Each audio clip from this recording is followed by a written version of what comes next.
રાજકોટમાં ઢોર માલિકોની દાદાગીરી જોવા મળી। ઢોર પકડ પાર્ટીએ પકડેલા ઢોર છોડાવી ગયા હતા। પોલીસની નજર સામે જ ઢોરને છોડાવીને લઈ ગયા। મેંગો માર્કેટ પાસે રખડતા 5 ઢોર ડબ્બામાં પૂરવામાં આવ્યા હતા। પોલીસ સાથે બોલાચાલી કરીને ઢોર છોડાવી ગયા હતા અને ત્યાંથી પશુપાલકો ભાગી છૂટ્યા હતા। પોલીસે રોકવાનો પ્રયત્ન કરવા છતાં પણ તેઓ ઢોર છોડાવી ગયા હતા।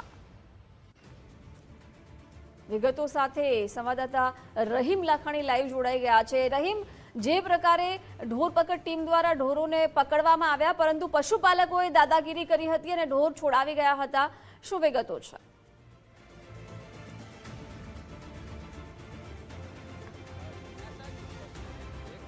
ગુજરાત હાઈકોર્ટ દ્વારા સરકારને ટકોર કરવામાં આવે છે કે રખડતા ઢોર છે તેના કારણે અનેક અકસ્માતો સર્જાય છે અને લોકોના જીવ પણ જાય છે। સાથે અનેક એવા કિસ્સાઓ પણ સામે આવ્યા છે કે રખડતા ઢોરના કારણે મનુષ્ય ઉપર હુમલા કરવાના કારણે મોતને પણ લોકો ભેટ્યા છે, જેને લઈને હાઈકોર્ટ દ્વારા સરકારની ટકોર પણ કરવામાં આવી હતી અને તેને લઈને સરકાર દ્વારા અલગ અલગ મહાનગરપાલિકાઓ હોય કે નગરપાલિકા હોય છે ત્યાં જે રખડતા પશુઓ છે તેને લઈને કાયદો ઘડવામાં આવ્યો છે। ટેગિંગ ફરજિયાત રાખવાનું છે, સાથે શહેરી વિસ્તારોની અંદર ઢોર ન રાખવા માટેની પણ તાકીદ કરવામાં આવી છે।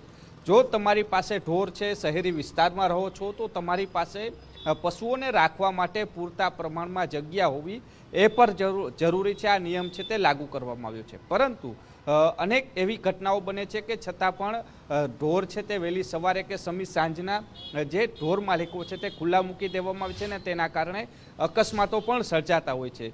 ગત રોજ રાત્રિની આ ઘટના છે રાજકોટની કે જ્યાં રાષ્ટ્રપતિનું આગમન થવાનું હતું ને તેને લઈ ગ્રીનલેન્ડ ચોકડી પાસે ઢોર પકડ પાર્ટી છે તેના દ્વારા લગભગ 5 જેટલા પશુઓ છે તે પકડવામાં આવ્યા હતા, પરંતુ તેની પાછળ જે માલધારી સમાજ જે માલિકો છે ઢોરના તેઓ પાછળ થયા હતા। લગભગ 20 થી 25 લોકોનું ટોળું હોવાનું પ્રાથમિક તપાસમાં સામે આવ્યું છે ને તેના દ્વારા જે નિવૃત્ત પોલીસ કર્મચારીઓ વિજિલન્સના હતા તેમની સાથે હતા ઢોર પકડ પાર્ટીની સાથે, પરંતુ જે પોલીસ કરતા જે ઢોર માલિકો વધારે હતા ને તેને દાદાગીરી કરી અને તમામ પશુઓ છે તે છોડાવી મૂકવામાં આવ્યા હતા। ન માત્ર આ રાજકોટની ઘટના છે, થોડા દિવસની અંદર જો વાત કરીએ તો આ જ પ્રકારની ઘટના છે રાજકોટ હોય, ભાવનગર હોય કે સુરત હોય, આ તમામ વિસ્તારોની અંદર આ પ્રકારની ઘટના બની ચૂકી છે।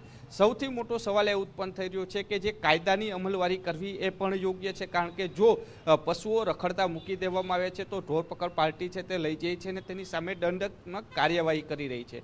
હવે એવી પ્રકારની જે નવા નિયમ અનુસાર જો ઢોર પકડાય છે તો તેને ડબલ દંડ જે ઝીકવામાં આવ્યો છે સરકારે નવો નિયમ હેઠળ, તેને લઈને આ જે જો ઢોર ડબ્બાની અંદર જઈ જાય છે તો કાગળ કરી અને લઈ જવો પડે છે, પરંતુ લઈ ન જાય તે માટે આ જ પ્રકારે ટોળાશાહીથી આ ઢોર છોડાવવાની કાર્યવાહી ભૂતકાળમાં પણ બની ચૂકી છે।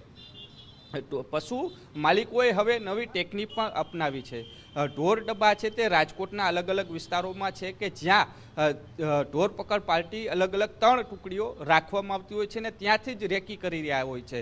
ઢોર પકડ પાર્ટી કઈ દિશામાં જાય છે તો અગાઉથી જ અલગ અલગ વિસ્તારોમાં જે લોકેશનો રાખવામાં આવ્યા છે ત્યાં લોકોને જાણ કરી દેવામાં આવે છે કે ઢોર પકડ પાર્ટી આજે આ વિસ્તારમાં આવી રહી છે, એટલે કહી શકાય કે તેને લઈને પણ મુશ્કેલીનો સામનો કરવો પડી રહ્યો છે ઢોર પકડ પાર્ટીને અને રેકી કરવામાં આવતી હોય છે। એટલે કહી શકાય કે પશુ પકડવા માટે રાજકોટ મહાનગરપાલિકા કાર્યવાહી કરે છે, પરંતુ ક્યાંક ને ક્યાંક છેલ્લે આ પ્રકારની ઘટનાઓ અવારનવાર સામે આવતી હોય છે કે પશુઓ પકડ્યા હોય છે તો પશુ માલિકો છે તે ટોળાશાહી કરી અને પશુઓને છે તે છોડાવી જતા હોય છે। અને વધુ એક ઘટના આ પ્રકારની ગત રોજ ગ્રીનલેન્ડ ચોકડી પાસે સામે આવી છે। જો કે આ મામલે હવે રાજકોટ મહાનગરપાલિકા કયા પ્રકારના પગલાં લેશે તે જોવું રહ્યું છે। જી જિજ્ઞાસા। જી રહીમ, આભાર જાણકારી માટે।